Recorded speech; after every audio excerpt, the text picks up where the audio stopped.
I grasped the steel in my hand, as if my life depended on it. The pistol grip felt comfortable and natural, as if it had been made for me. My finger hovered over the trigger, twitching. One click was all that was required. One small push and I could end my life. I felt overwhelming power. Killing someone shouldn't be that easy, but it was simple. Tears streamed down my face, and my heart sank. It was as if my mind was being twisted into unnatural directions, warping into an unrecognizable shape. It was difficult for me to think clearly. All I could do was feel the pain, rage, powerlessness, and hopelessness. They were like omnipresent creatures lurking inside me, almost alive. "Kill her," rage whispered in my ear in a demonic voice dripping with evil. On the contrary, I screamed loudly in agony. I just wanted to give up on life completely. All three of them were forced to witness that terrible show. At that moment, I found myself sitting in the front row, my dark passengers urging me to pull the trigger. My rational brain was trying to turn on the good, decent person inside of me, trying to bring me back. He told me that after I did this, nothing would be the same. There would be no return to what was before. My fate would be decided. I would officially become a murderer. What is he talking about? Everything has already changed. She took care of that when she chose him over me. Wasn't it her choice that brought the three of us here? It's her fault she made it, so just shut up and let me give her what she deserves. The terrible day she told me that our life together was over was a week ago. She was full of regret and had a lump in her throat as she told me that she had to leave. She said she should be with him, her love. I wish I could say I took the news like a man. I wish I could say that I invited this to kick rocks on her way out of my life forever. Slammed the door behind her, but I didn't do any of this. Instead, I lost all my dignity, throwing my dignity at her feet, begging her not to leave. I begged. I sat and cried like a widow at a funeral, begging her to love me more than she loved him. We've been through so much. We had plans for the future. We were going to take our baby and move into that big house that she liked. This was her dream home. This was when she was a child, and yet these plans weren't enough for her to decide to stay with me. Our love wasn't strong enough to keep her from getting into his bed again and again behind my back. Of course, she wasn't enough to let him go. "I'm sorry you had to find out this way. I love you, I really do, but I can't leave him. I must follow my heart," she cried, hugging me, begging me to understand. I felt the moisture on her cheeks as she pressed her face to mine with each sob. Her ragged breath danced on my neck. What was it that she wanted me to understand? Did she really expect me to make it easy for her? Was I supposed to just give her my blessing so she could find happiness without me? Is she completely crazy? I gave her everything. I would have given her more if she had asked, but this was something I would never give her. I will never give her my blessing to be with another man. How can any man agree to this? How can he just sit idly by? While the woman he loves is sleeping with another man, I will kill her. She must die. I took aim. I can finish her off at any moment, and she won't even know what hit her. Her shoulder blade moved rhythmically while her shadow danced on the wall of the candlelit room. Her small manicured hands were pressed firmly against his chest to give her the leverage she needed. Even the softness of her silhouette was beautiful. How could such a beautiful and erotic scene be so disgusting? My mind I was teased with memories of running my hands along the curve of her spine. I could practically feel her soft skin on my lips, running kisses from her shoulder blade down to the ghost of her eyes, looking at me with lust as we made love. It was real enough to make my lips curl into a smile. A quiet groan broke the air, breaking me out of my reverie. They moved smoothly together, each of them working on their partner. They gave their bodies completely to this moment. They were. Like passengers on a blissful ride, I remembered those days when she and I were also in sync. That was just a week ago. I was furious. They were so into each other that they didn't even realize I was in the room. They didn't hear me enter the house, climb the stairs, and open the door. Now they stood in the face of imminent death and knew nothing. They are lost in their sea of nirvana. How could she be with him? How could she stop loving me so easily? No matter what. She said she couldn't love me and do this to me at the same time. No one who loves someone would break their heart so easily. Did she ever love me? My heart began to beat faster with both anger and anticipation. I mentally prepared myself for the sudden shot that would ring out after I pulled the trigger. I tried to calm my nerves and stop the trembling in my hands. Shooting at paper targets at a shooting range is one thing, but like this, tears burned in their eyes. Everything was getting blurry, and it was getting harder and harder to keep the gun ready. I wanted them dead, but I couldn't control my inner voice. My demonic passengers tried to silence him, but he was there, begging to be heard. It wasn't right, he was right, this was wrong, but standing there watching them make love was the hardest thing I've ever had to do. It was as if they were dancing to their own music at that moment. I saw how well he knew her. He knew her body inside out. He was with her more often than I wanted to think. She was a liar. She told me her body was only meant for me. I was the only one who had the good fortune to enjoy her feminine forms. She said she belonged to me, but this idiot enjoyed the thought of making love to the woman who belonged to him. I felt my finger tighten on the trigger. I blinked to clear away the moisture. I saw my goal clearly. Once more I saw our son. He wasn't physically in the room, but I had a flash of memory of him. He looked like me, had the same smile and hair. My finger relaxed as his eyes looked into my soul. How could I do this to him? This act of revenge won't end with the cheater dying in the arms of her lover. It will only be the beginning for Bobby. My retribution will be at his expense. I wasn't the most attentive father. I wasn't there for him like a father should. I was practically a stranger to him, and yet I loved him in my own way. I loved him. Did I love him enough to let his mother hurt me like that? Did I love him enough to leave everything behind for his sake? Yes, I loved it. At this thought, the gun began to lower. It was no longer aimed at her back. I felt a little more inside, letting my opportunity for justice slip away. I needed it. I really needed it. I needed this, but he needed her more than I needed revenge. Once I'd made my decision, I began to slowly back away from the room. I took each step silently and easily, retreating in the background. The two fools continued to make love, completely oblivious to how close they were to their end. I'm almost out, almost freed from the clutches of revenge. My soul remained intact, but fate has a cruel sense of humor. Just when I decided to do the honorable thing, I heard this gut. The sound was so awful, so wrong that it almost killed me. It wasn't the sound of her climax that did me in. It hurt, but not as much as later. I love you, baby. Her quiet voice was barely audible, but her words were deafening. Those 4 words instantly consumed me, filling me with. The pain was excruciating. She spoke to me with the same words and tone she had used before, but her voice was trembling because of her climax. Despite that, her words were full of love and affection. Did she love him instantly? I felt overwhelmed and drowning in a sea of pain, hopelessness, and despair. I was filled with a white-hot rage. I couldn't swim or breathe.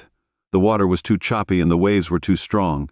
The more I fought it, the more my lungs burned and filled. Finally, I gave up. I didn't have the strength to resist. Fate had won. They had to die. I will end their world forever, but not like that, not with this gun. I won't let them die in peace. I wanted them to feel as much pain as I did. I wanted them to feel the same loss that I felt. If they die, they won't feel it. One of their last memories will be the sweet love they felt. It's just no good. I wanted something different. I wanted to tear. I wanted to pull them apart, screaming and kicking. I wanted to smear everything that touched their love. I wanted to take everything they held dear and strangle them with it. I left them alone with their love. I'll give them a reprieve for tonight only. I hope they like it. This will be my last. I was going to kill them 1,000 times using a weapon more powerful than my 9mm Beretta. I would make them wake up every morning and regret their existence with a simple device. Half an hour later, I walked into my empty apartment I had a sinister smile on my face. The sadness and pain I felt was hidden by my insatiable desire to see them suffer. I wanted to see her face distorted by such deep loss so that it would match what I saw in the mirror when I thought about her. I sat down at the table and took out a pen and notepad. Then I wrote the words, spilled out of me like vomit. My pain burped and splashed across the paper. I had to go through 5 drafts before I read what I wrote and was happy with it. Then I sealed their fate in an envelope, added a stamp, and walked to the nearest mailbox to drop off the letter. I could have just put it as outgoing, but I wanted to make sure I didn't change my mind. I put it in the mailbox, but I walked around and dropped it to make sure I couldn't change my mind. As soon as I dropped the letter in the mailbox, I felt rejected and angry at being betrayed. I walked back to my apartment, my shoulders sagging under the weight of the world. Damn it. I hated her. I still loved her. I was embarrassed to admit it, but it was true. I would love her for some time to come, but there was a small piece of hope left in me. I knew that life would go one way or the other. Whatever happens to Rachel, days will turn into weeks, which will turn into months and years. One day, all of today's events will be a distant memory. They'll become part of the history books. Tomorrow's headlines will overshadow today's. As I reached my doorstep, I couldn't help but laugh at one last thought. In about 3 days, I'll change her life in a way that she'll never forget. No matter how much time passes, she'll never be able to dismiss me as just a historical point in her life. I'll be the guy who changed her future. Dear Robert Hamsley Sr., my name is Jonathan. You don't know me, so don't bother trying to remember my face. We met once, about 3 years ago. It's been 3 years, but I doubt you even remember me. It was at a Christmas party that the company throws every year. You were so engrossed in your conversation that you barely paid attention to me. The way you looked at her and danced with her gave the impression that there was no one there except you. She told me she loved me many times, but she looked at you that evening in a way that made me realize she was more in love with you than with me. That was the first time I knew you existed.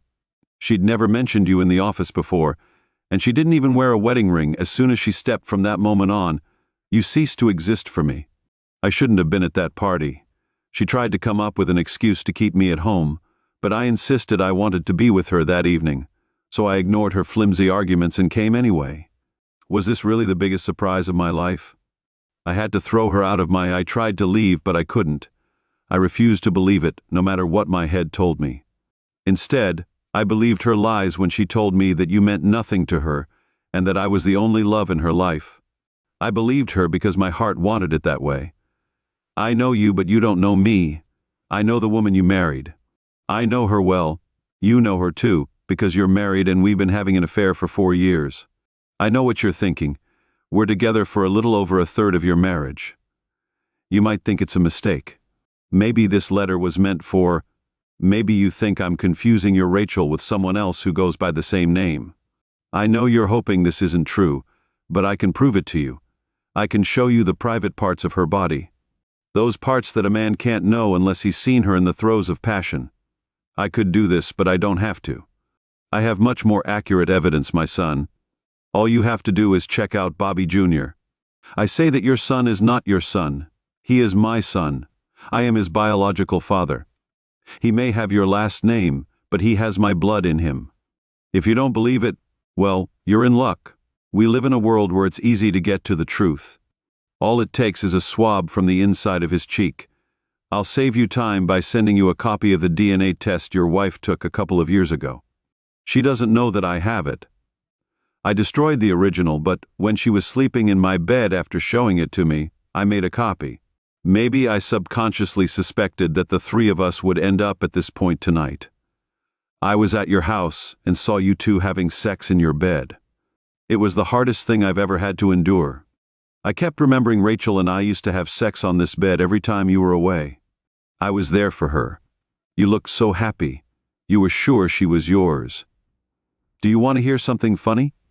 Probably not, but I'll say it anyway. Just over a week ago, I had the same confidence in the same bed with the same words. She told you and me a lot of times that you're probably wondering how I got into your house undetected and why I was there in the first place. Well, it's simple. I know where you keep your spare key. I've used it several times to get into your house without the neighbors noticing on those warm nights I would. I climbed your stairs and entered your bedroom. Rachel was there in your bed waiting for me.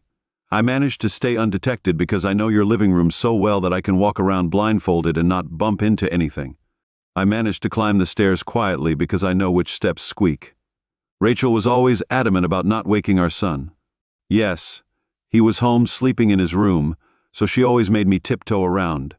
About not waking our son, yes, he was home sleeping in his room, so she always made me tiptoe around. Why was I there today? The answer is a little more complicated. There's no point in beating around the bush, so I'll just say it. I was there in your house to kill you both. Do you want to know what? I was stopped by my son. I knew that killing you both would change his life forever.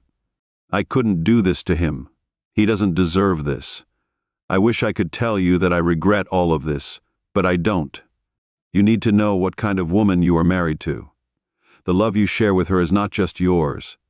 This woman is not only she was yours before she ended our relationship, she was trying to figure out how to leave you and we were going to live together.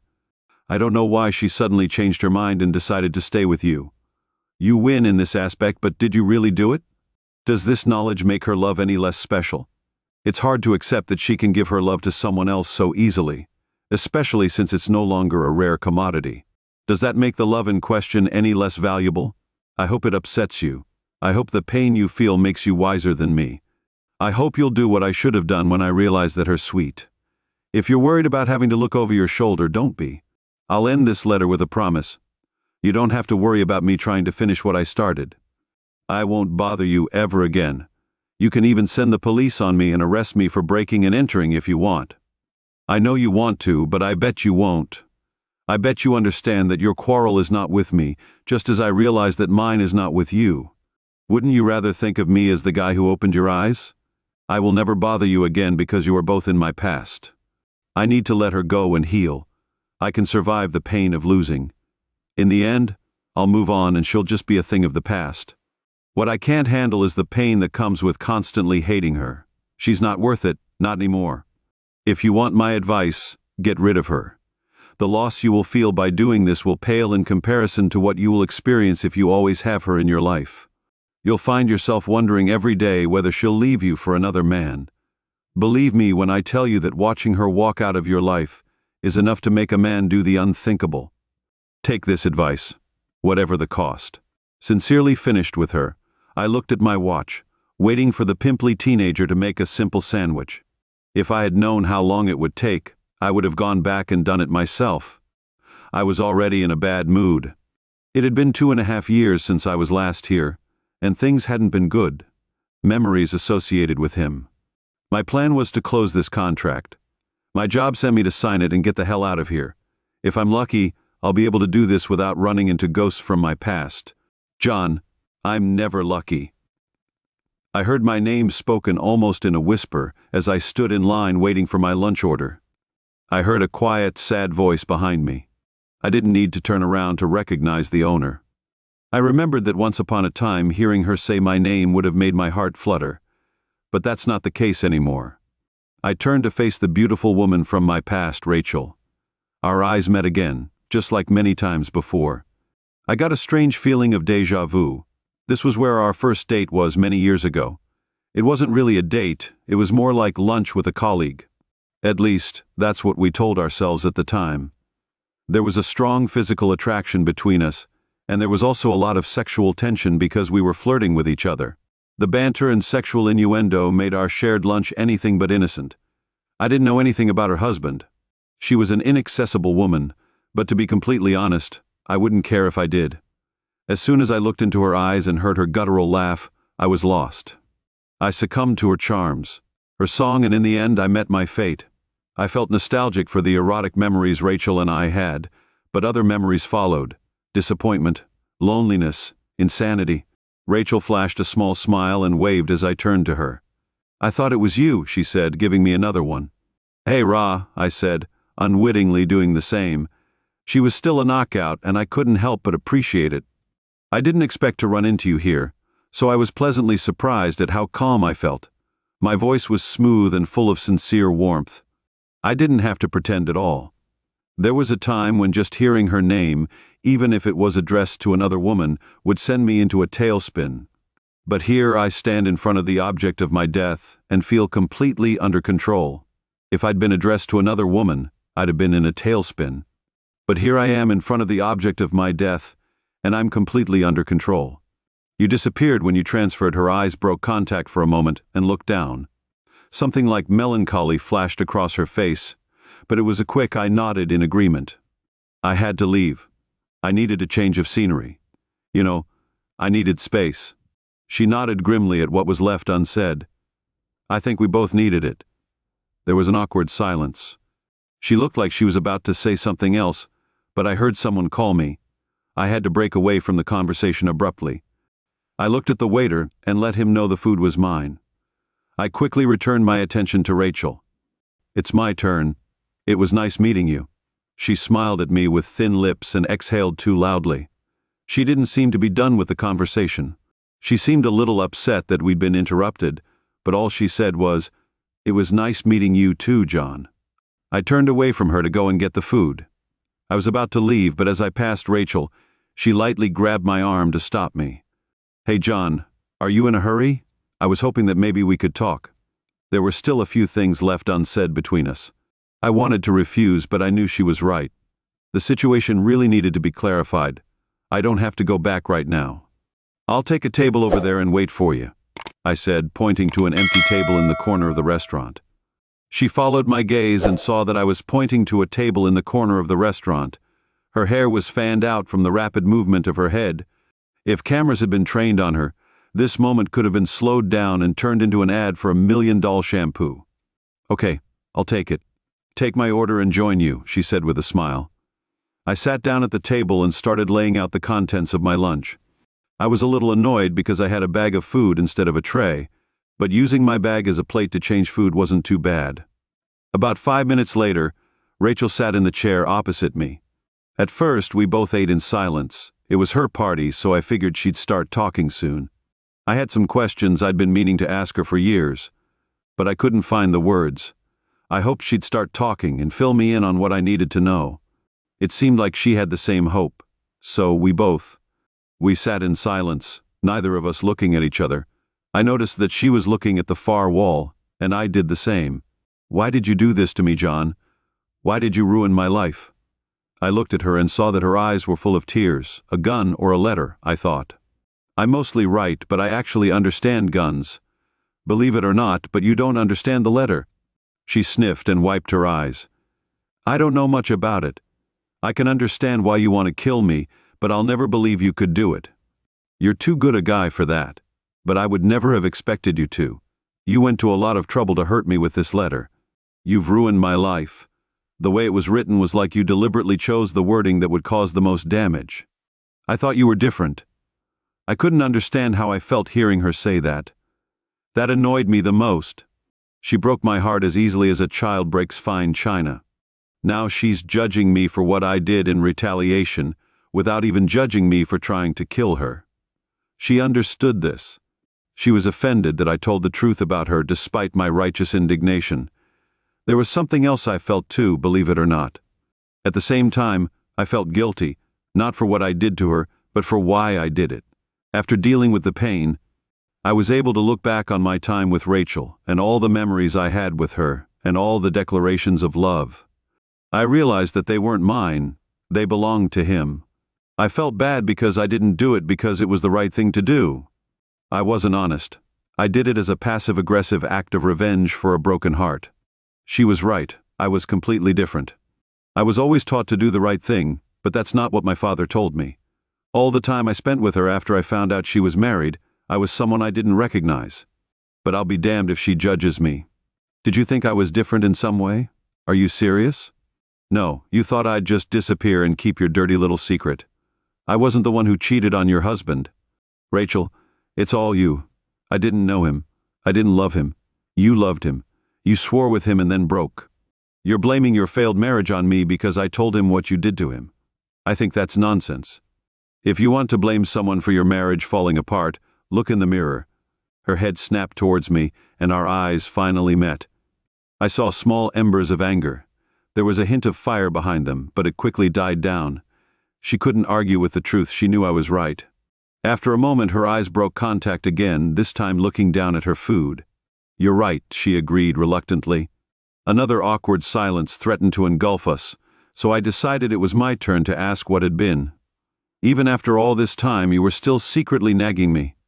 If your marriage was as bad as you said it was, why didn't you choose me? You told me you loved me and made plans with me, but you still stayed with him." She chewed the roast slowly, not answering right away. I waited for her to speak again. It was now her turn to speak. I wasn't going to help her out by speaking first. "I really loved you, John. This is true. I wanted to leave him and run away with you when I was with you. It seemed like the whole world stopped moving. Nothing else mattered.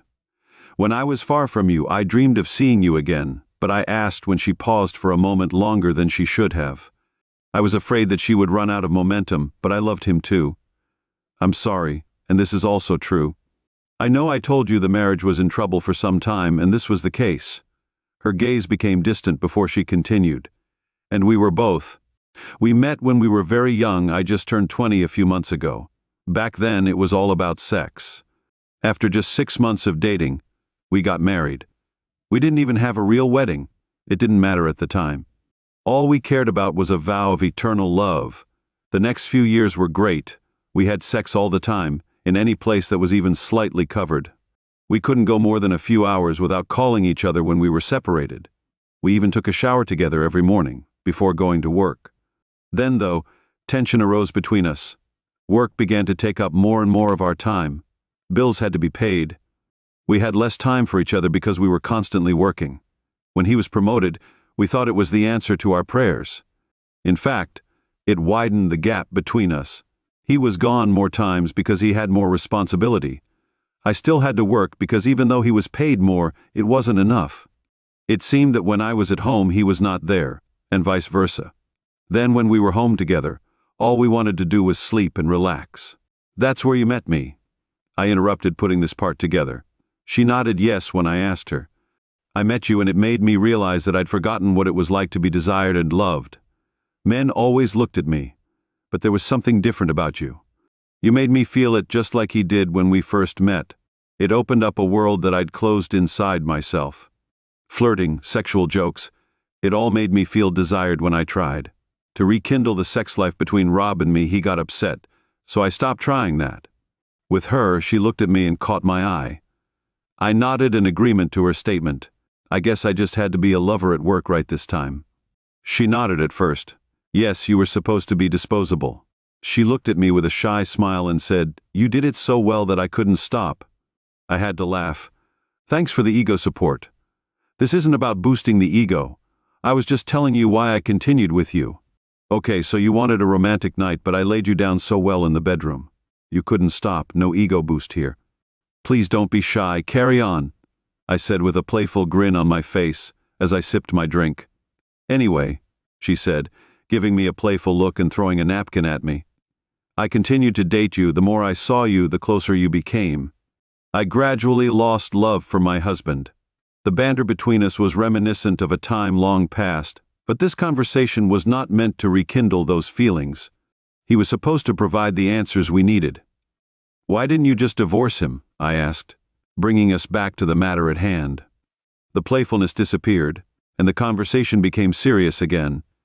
Her face took on a gloomy expression. To be honest, I'm not sure. I definitely planned this. I even talked to divorce lawyers. I kept telling myself that I would do it eventually. All I needed was the right time, but you never did. You always told me that you would do it. I paused and placed my elbows on the table. I put my palms together to form a triangle and rested my chin on my fists with an exhale. I said, "Do you want to know what I think? I think there was never a right time because you were never going to do it. Am I right?" She wiped a tear from her eye and nodded yes. I pursed my lips, frowning, and suppressed the half. I was trying to respond in a calm and collected manner, but I couldn't help but feel a bit emotional. I took a deep breath and carefully chose my words. "You're going to have to help me, Rob, because I think you're being a bit heartless." I could have chosen my words more carefully, but I was being honest. She looked at me with eyes full of pain and surprise. I jumped up and continued, "You want me to believe that you are not the monster I think you are, but the facts paint a different picture. You were married and you made me believe you were single when I found out you were married. You even led me to believe the marriage was in danger, even though you just admitted you had no intention of ending it. I was originally just a friend, but you went on dates with me, talked about a future with me, and even had a baby with me. We even looked for a house together. You even chose one that was exactly what you dreamed of when you were a child, but after all this you're saying it was just a fantasy? I was just a distraction to keep you entertained while you waited for your marriage to get back on track. It sounds pretty cold when you put it like that." I was still stung by my attack on her, so I let out a cynical laugh. "That's how it is, isn't it? You should have told me you were just playing a game to spice up your life. Maybe then I wouldn't have involved my heart in this." She took a minute to collect her thoughts before. "I wasn't trying to play with you, John. Our relationship developed faster than I expected, and I began to get confused. But you can't honestly sit there and play the unsuspecting victim. I didn't tell you I was married, but you found out about it at that Christmas party. Have you left?" "No, you still stayed. You've been in a relationship with a married woman for many years. You didn't care about my husband. What you really wanted was for me to leave him and take you in his place. Maybe I should have told you from the start, but I didn't think you needed to know. I did cheat, but I'm the one who's been honest about it. So please, calm down. Don't judge me as if you were duped." We were silent for a while, but I was too proud to admit it. There was a lot of truth in what she said. I really had a hand in all of this. Of course, she still has the lion's share, but I also played a part in the fallout. The only real victim in this whole affair was Rob. She was crazy if she felt that I was as guilty as she was. That said, you still lied to me. Not only did you not tell me you were married, but you also lied about how little your marriage meant to you. You kept telling me your marriage was headed for disaster, but I saw the way he looked at you that evening. The way you both looked at each other there was real love there. You made me believe that it didn't happen because you knew that if you told me the truth, I wouldn't fall in love with you. Is that what you think? Do you think I came up with this whole plan to make you fall in love with me so I could dump you at the last minute? Come on, John." She shifted in her chair and crossed her arms. We sat in silence, listening to my watch counting down the seconds around us. People were talking happily and eating as if we did not exist. It's funny how life works. No matter how much your world suffers, everything else moves without any hesitation. "Listen, John," she began again, breaking the silence during the time when you were supposed to be temporary. "I didn't tell you about Rob because I felt like it didn't matter. The plan was to date together, relieve some stress, and then go our separate ways with fond memories in the back of my mind. I always thought that my marriage would eventually return to normal. I decided it was a win-win for me, a chance to take a mental break from a long-term marriage. I didn't expect to get married and have sex without any strings attached. I also didn't expect you to be so funny and sweet. I didn't expect us to have sex the way we did. You touched me, kissed me, and loved me. It was wonderful. You made me feel beautiful. I should have stopped after that first time. You were a problem for me, but I didn't. After a while, I felt increasingly when this happened. I found myself drawn to you, but it became harder for me to tell you. Then came the Christmas party. I remember that evening so clearly. I was falling in love with you, but I also knew you were married. It was a gut punch. You just shrugged and said, "Rob and I were so in love that night we looked like the picture of a perfect marriage to everyone. We were good at keeping up appearances, but you chose him in the end, so it couldn't all be fake." Before speaking, she smiled a kind of nostalgic smile. Something happened between us. I can't say exactly when or what it was, but something clicked. Maybe it was his part. Or maybe I was just giving off a different vibe. All I know is that we just started clicking again. It seemed that we had been in this thick fog for so long that we had forgotten about the sunlight. Then suddenly everything became clear, and we finally saw each other. I snorted and shook my head, and he smiled bitterly and said, "At the same time you had that. That other person was really starting to annoy you. You had to get rid of them." She reached across the table and grabbed my hand. "Maybe it was like that at first, but you have become much more. You can be angry with me for a lot of things. Lord knows you have options to choose from, but I can't let you. You think that I made the decision to let you go easily. It was one of the hardest things. It was the hardest thing I've ever had to do." I grabbed her hand away. It didn't matter how hard it was for her to break my heart. It wouldn't fix it. In fact, it seemed quite selfish. Was she now a victim? "What about our son?" I asked, changing the subject. I was tired of hearing how much she didn't want to hurt me. It was time to move on to another topic that was troubling me, Bobby and what happened. "Does he know about me?" Her eyes were full of tears again. "No, he's only 6 years old. He's too young to understand this. Luckily, he was young enough that he didn't fully understand what was going on between his father and me. All he knows is that Dad doesn't live with us anymore.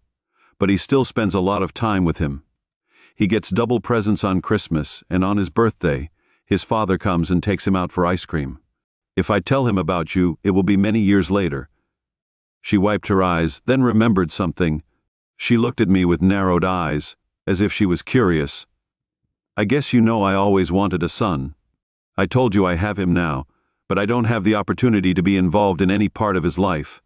It's just hard for me." She kept looking at me with suspicion. "Are you going to start a scandal over Bobby?" she asked.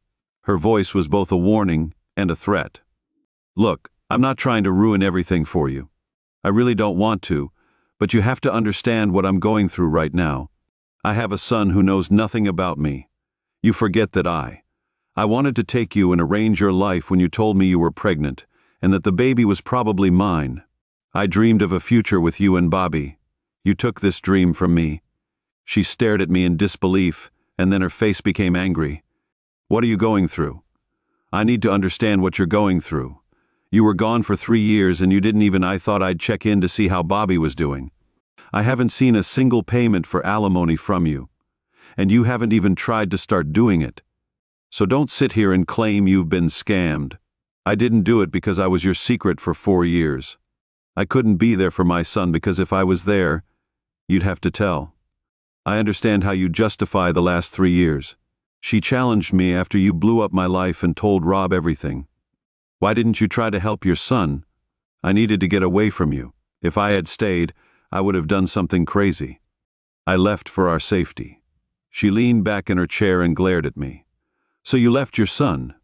The son you always wanted because you couldn't control yourself around your mother. Don't you dare turn this against me. You have broken my heart." She leaned forward and gave me a challenging look. "I have nothing against you, John, but I want to say one thing. Yes, I broke your heart. I'm a terrible person to be in a serious relationship with, but you know who else got their heart broken? Roberts. In fact, I broke it even worse, but you know what? He stayed nearby for Bobby. He may not have wanted to be married to me anymore, but he loved his son enough to find a way to stay in his life. He is Bobby's father, and has been for 6 years. This is what is written on the birth certificate. He had been looking after him for the last 3 years too. Even though he knew Bobby wasn't his biological son, he took Bobby away from the babysitter when I couldn't, and spent every weekend with him at his house. He even made sure I had all of Bobby's favorite foods in the house when I didn't have the money. Would you do this?" I didn't answer, but it didn't matter. She didn't expect anything more than a simple reply. As she carried on, "Robert had earned the right to be Bobby's father, not yours. I'm not going to spoil it for any of them. I've already done enough, so I'm sorry you feel like you lost out, but it is what it is. I care about what's best for Bobby, and you don't." As much as I wanted to deny it, she was right. I felt a pang of jealousy at the thought that my husband was a better father than me. But I couldn't argue with the facts. There was no way I could take on a child, especially given the circumstances. I wasn't the best choice for Bobby because I wasn't around enough to be the person who raised him. I wasn't there for him all the time. I would arrange things if I'd been living in another city. I'd have wanted children, but I'd have wanted my wife to go with them. I know it sounds selfish, but it's not as selfish as it would be to destroy what Bobby had with Robert Sr. just because I had some technical beef with his origins. Next to him was his father, who honorably took responsibility for him. He chose Bobby. Despite all the troubles that surrounded him, "You're right." I nodded in agreement. She visibly relaxed and took a deep breath, as if she had been holding her breath for a minute. "I just have one last question. If you had to do it all over again, would you do it differently? Would you choose me?" She thought for a moment. After a minute, she looked at me with a strange look on her face. I couldn't tell what it was, but it seemed like she was trying to figure out the best way to say what she wanted. "Yes, I would do things differently, but not in the way you think." She took a break and looked at me again with the same look on her face. This time, I figured out its meaning. She tried not to. "If I had to do it all again, I wouldn't contact you at all. I fell in love with you, and it stopped me from working on my marriage. No matter how much I loved you, I always loved him more. I didn't realize it until it was too late because I wasn't honest with you or with myself. I had the love of 2 great men, and I lost out. I lost both of them because I didn't listen to my heart from the beginning. Even though I had already gotten over the pain of the past, It still hurt me to hear that our time together was a mistake in her mind. I agreed with her, but it still felt like another refusal. However, this was exactly what I needed to hear. I also believed that this is what I think she wanted to tell me, that she had to say those words out loud to make them real. They must have been on her mind ever since her husband read them. Hearing them spoken gave us a sense of accomplishment. We could close the book on this chapter and put it away forever. Soon after this, our lunch, the conversation ended, and there was nothing more to say. As we left the restaurant, we said goodbye. We even hugged one last time. Then she turned left and I turned right, and with every step we took, we grew further and further apart. As we left each other's lives for the last time, neither of us turned to look at the other's retreating figure.